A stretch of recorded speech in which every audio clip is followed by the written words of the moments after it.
Olah batin, jalan seorang pejuang spiritual. Menapaki jalan spiritual adalah bentuk keberanian yang jarang dimiliki, sebuah keberanian yang lahir dari tekad untuk menghadapi diri sendiri.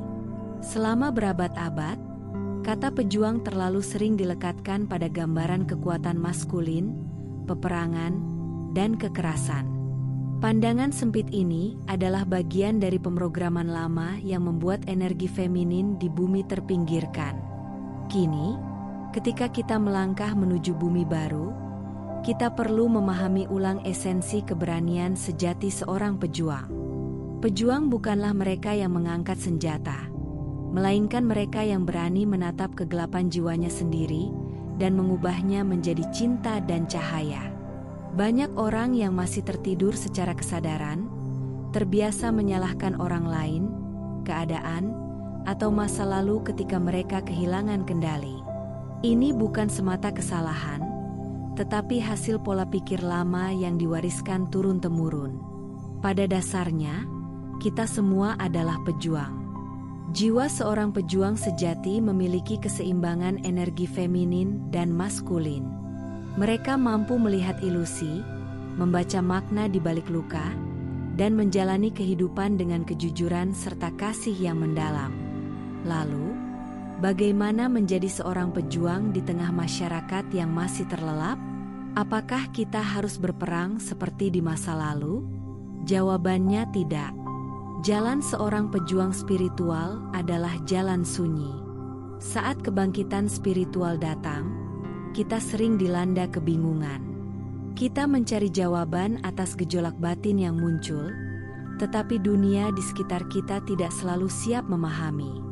Ketika berbagi tentang pengalaman batin, kita mungkin dianggap aneh, bahkan sakit jiwa. Situasi ini menimbulkan keraguan, perasaan terisolasi, hingga depresi. Beberapa orang bahkan terjebak dalam pikiran untuk menyakiti diri sendiri. Namun, penting untuk diingat, rasa sakit ini hanya sementara. Banyak orang di dunia merasakan hal serupa.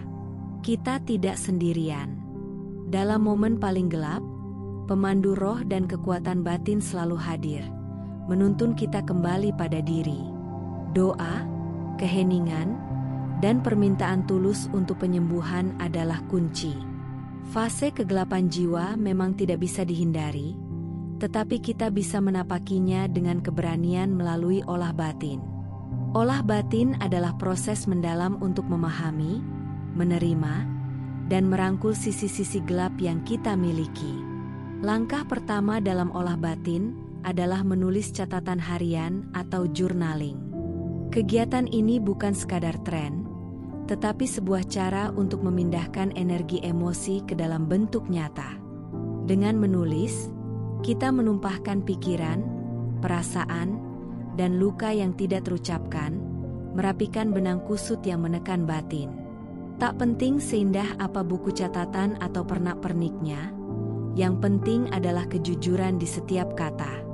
Menulis membantu kita melepaskan energi lama yang tertahan dan memberi ruang bagi energi baru untuk tumbuh. Langkah kedua adalah kontemplasi.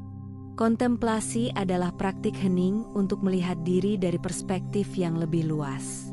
Kita bisa melakukannya saat berdoa, meditasi, atau duduk diam meresapi napas.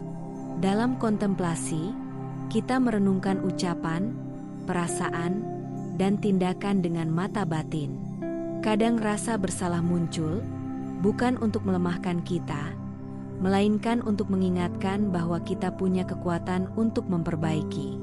Mengakui kesalahan, memaafkan diri sendiri, dan memaafkan orang lain adalah tindakan mulia seorang pejuang. Jika tidak bisa meminta maaf langsung, lakukan dengan niat tulus dari hati. Energi ketulusan itu akan sampai, bahkan pada tingkat kesadaran yang tak terlihat. Langkah ketiga adalah membumi atau grounding. Ini adalah cara untuk kembali terhubung dengan energi bumi, ibu yang selalu memelihara kita. Berjalan tanpa alas kaki di tanah, duduk di bawah pohon, atau merasakan hembusan angin adalah cara sederhana tetapi sangat kuat untuk membumi. Alam membantu kita menyeimbangkan energi, menenangkan jiwa, dan mengingatkan bahwa kita adalah bagian dari semesta, bukan terpisah darinya. Membumi juga melatih kita untuk menerima, bukan melawan arus kehidupan. Olah batin bukan jalan yang singkat. Ini adalah proses berulang yang penuh kesadaran.